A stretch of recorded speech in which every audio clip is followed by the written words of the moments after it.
Kainin natin to. Iba't ibang flavor ng waffle o Whopper. Tara, let's go!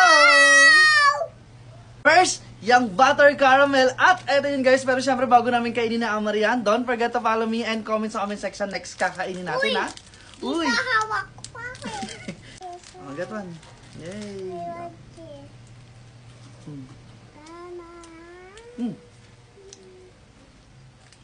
Masarap pa rin siya. Next, yung chocolate guys. Eto nga ang chocolate.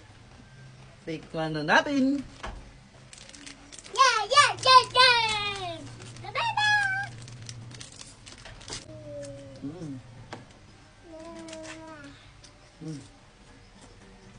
Next naman, yung coconut cream na color green. Tikman na natin.